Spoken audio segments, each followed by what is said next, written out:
For the longest time, I thought of Star Trek the Motion Picture as the bad one. I loved all the Trek movies, but that one was kind of the exception. I still watched it whenever I'd go through all the movies every couple years, but it was always kind of a chore. It was the boring one that didn't make any sense, and not in the fun way that Star Trek 4 didn't make any sense. This is the one they made before they figured out how to make Star Trek movies. Now, Wrath of Khan, that was when the movie series really started. People had very strong opinions about all the other films, but that first movie almost never even came up. It was like Street Fighter 1.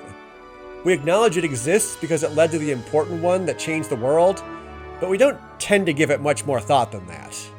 Well, in 2022, Paramount revealed a new version of the director's edition of the motion picture, and out of pure curiosity, I checked out the YouTube comments on the trailer.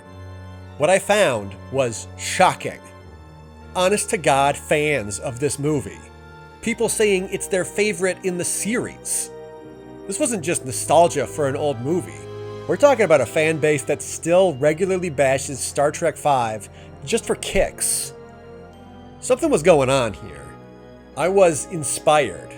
I was going to revisit the one Trek movie I didn't really like with fresh eyes. So I bought a ticket to the limited theatrical screening of the new director's edition. With a new attitude, I would give this movie one more chance to prove itself. And it worked. Star Trek the Motion Picture is good. But like, really, really good. This new version of the movie didn't make any significant changes outside of a 4K remaster and a few new visual effects shots. These were exactly the same scenes that had failed to impress me the last 12 times I watched this movie at home. So what changed? The first big difference was a better understanding of the context around the release of this movie. What was Star Trek in 1979? A beloved TV show that had been off the air for a decade, a brief low-budget animated revival, and that's it. By coincidence, I happened to see my dad right before I went to the theater, who recalled going to see the movie when it was new. He was a fan of the TV show, and it was really exciting for all these characters to be back after all this time, and in a huge blockbuster movie. To my knowledge, there was absolutely no precedent for an old TV show with middling ratings to suddenly return. Some of us experienced this again when they made a Firefly movie. Sometimes I like to just remind myself that that happened. Remember when that happened? It was wild. So with that point of view, I was able to appreciate the slower start to the motion picture that gradually reintroduces the characters. It's like the last season of Picard, which brought back the entire Next Generation cast, but introduced them into the story one at a time because, come on, it was a big deal to see Worf again. And the motion picture really relishes the reintroduction of the Enterprise. 4 complete minutes of relishing, with no dialogue. Put a pin in that scene for now, because it seems really self-indulgent, but it's actually doing a lot of subtle storytelling that pays off later. So, more context and the knowledge that people do love this movie were a good start, and the rest came from the movie theater experience. Look, movie theaters are magic and always make movies more enjoyable. But I think in this case, it's a matter of attention. I've only ever watched this movie at home, and as someone with severe ADHD, that means it's really easy to get distracted, especially if you think you know the movie really well. But when you're in a seat, pointed at a giant screen, surrounded by people who are fully invested, you pay closer attention. Like, I knew the broad strokes of the story, but I remember it always being the point where Spock steals the spacesuit that I realized I have no idea what's going on or why this is happening. I had seen this movie every couple of years since I was a little kid, so I never really committed to tracking character motivations. It is certainly not a movie designed for the modern attention span, but by really committing to it, I was very surprised by what I found. The motion picture is the only Star Trek movie. Star Trek films are sort of a different thing from Star Trek on TV. They're action movies in a Star Trek setting.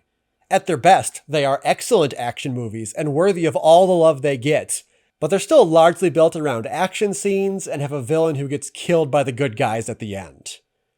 Okay, one of them is a goofy comedy, but Star Trek 4 that's a whole different video.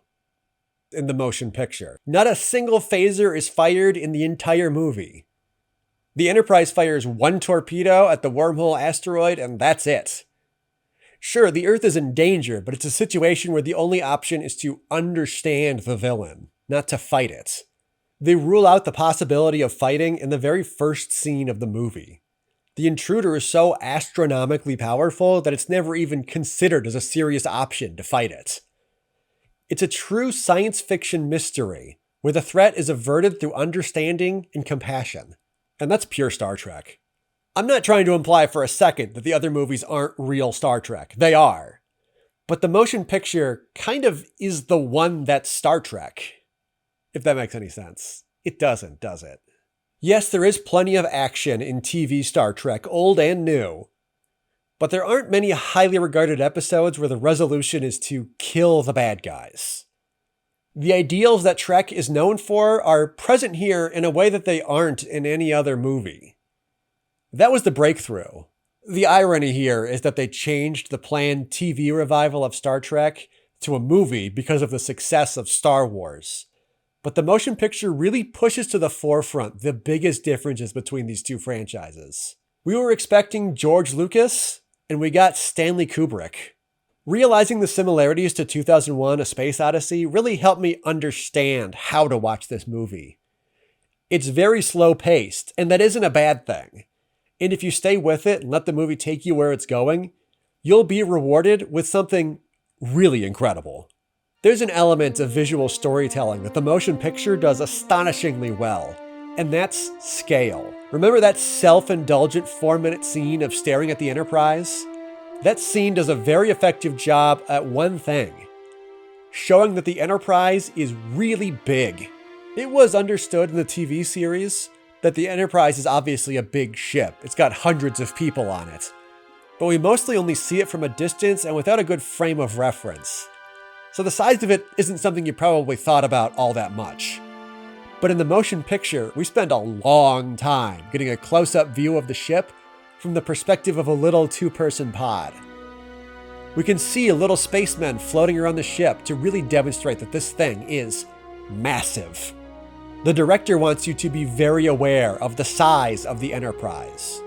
The Entersize.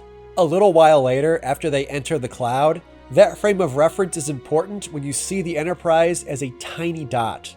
Almost too small to see in comparison to V'ger's ship. A ship so enormous that you never see it in its entirety. Okay, they did add a shot in the first director's edition in 2001 that showed the whole ship, but even then you don't get a really good look at it. This is an incredibly effective way of showing that this ship is on a scale far beyond anything that's ever been seen before, and frankly anything that's been seen since. You think we're deep enough in this video to start talking about the story? The main plot centers around the intruder, V'ger, but the arcs of all 3 central characters are variations on that V'ger story. That's Kirk, Spock, and Decker. Sorry, McCoy. You get some really good stuff in Star Trek V. I'm getting into the ending now, so if you haven't seen the motion picture or don't know the ending twist, go watch it, then come back. I'll be waiting. The rest of you, wait until the end of the video, please, and then go watch the motion picture. Trust me, you will be shocked at how good it is. After the whole movie builds up V'ger as something that could not be further from human, its motivations prove to be a universal human experience. Trying to find your life's purpose. V'ger's purpose when it launched as Voyager 6? It was Voyager 6, right? I gotta check the movie. Voyager 6. Voyager 6. I forgot they tied it back to NASA. That's so good. V'ger's purpose when it launched as Voyager 6 was to learn as much as possible and bring that information back to its creator. With some help from a planet of living machines, it learned all it possibly could and gained sentience, returning to Earth to complete its programming, but driven to join with its creator to answer the question, is there nothing more? Admiral Kirk starts the movie knowing his purpose, to be captain of the Enterprise, and like V'ger, will do anything and hurt anyone to do it. Let's go back to that super long Enterprise introduction one more time. The focus isn't just the Enterprise itself, but Kirk's reaction to it. This scene demonstrates more clearly than any line of dialogue that he has a deep emotional connection to this ship that motivates him beyond anything else. And so do we. We also have that connection. Kirk is so relatable that it's easy to miss the part where what he's doing is selfish and wrong, like on the face of it. He uses an existential crisis to the Earth to take the Enterprise away from her new captain. He pulls Dr. McCoy out of retirement against his will so they can do the 60s show again.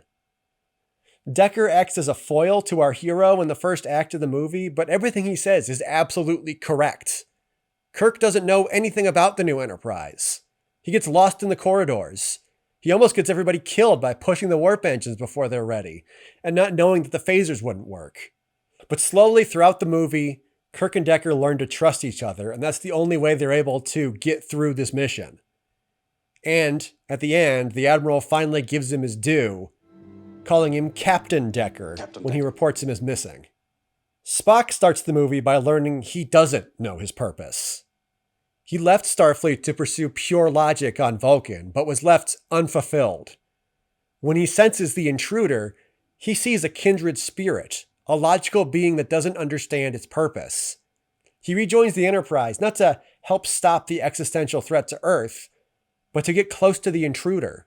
Before we know it's called V'ger, everybody calls it the Intruder, and that's just an awesome name. One aspect I never caught in decades of watching this movie is that Spock is not trustworthy throughout most of the movie. He's kind of suspicious. We don't really know his motivations until the third act, and he spends a long time being a lot more cold and distant than usual, and occasionally attacking crewmen and stealing spacesuits. We are all burdened with the knowledge of Spock's story through the later movies. We all know that Spock ends up being a good guy in the end, but they didn't in the 70s. He ultimately learns from V'ger that pure logic is not enough to find or create your life's purpose, but it requires a human element to go beyond logic. I like that a core element of humans in Star Trek is just that they are anti-logic. Everything about them is the opposite of logic, which is kind of true. Captain Decker starts out thinking he knows his purpose, but that understanding breaks down throughout the movie. He's ready to be captain of the Enterprise when Kirk swoops in and takes it away from him. But when Ilia joins the ship, you can gradually see his interests drift away from the Enterprise into a life with her. After she's killed by V'ger and replaced with a creepy probe, Decker is tasked with drawing her mind out of the probe. Just seeing Decker's face when Ilia's personality reemerges from the probe, his decision at the end to sacrifice himself to join with Ilia and V'ger makes perfect sense. He even tells Kirk, "As much as you wanted the Enterprise, I want this." Then they're reincarnated as Will Riker and Deanna Troi. Seriously, they're the same characters. Okay, the one motion picture hot take I can offer that I don't think anybody will disagree with is that it sounds great. The Jerry Goldsmith soundtrack is exceptional. It introduces what is most commonly known as the Next Generation theme, but really stands as the de facto theme of all Star Trek. But I want to focus on the sound design surrounding V'ger. So, despite being the most important character in the movie, V'ger has no face. It doesn't even really have a shape. Visually, it is an amorphous cloud and a ship so massive that we never see the whole thing at once. So the way V'ger is represented in this movie is almost entirely through this weird alien sound. And it works so well. You know the exact moment that Spock first makes contact with V'ger because you hear the sound. You know unquestionably and immediately when it's attacking the starbase because you hear the sound. And the final payoff of this is the climax of the film, when Decker joins with V'ger. The sound becomes part of the music.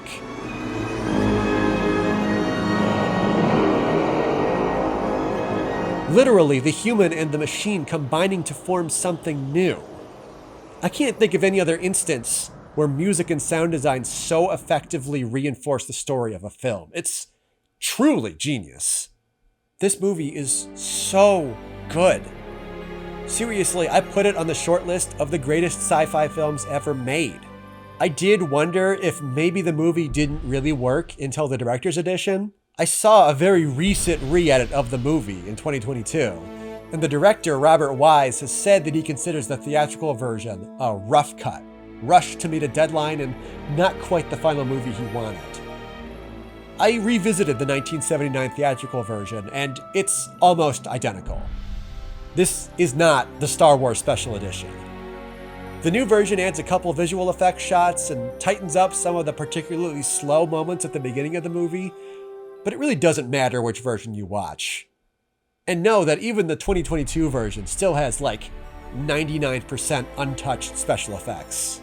That was all there in the 70s. It always looked like that. As recently as 3 years ago, the motion picture was dead last in my list of Star Trek movies. All my life, I thought it was season 1 of The Next Generation, when it was really season 3 of The Next Generation. You just have to know it's not an action movie. It's a slow-paced, heady film. If you demand every second of screen time advance the plot in a movie, you're probably not going to like it. But if you're willing to let go of preconceptions and let the motion picture stand on its own, you might just find your new favorite Star Trek movie.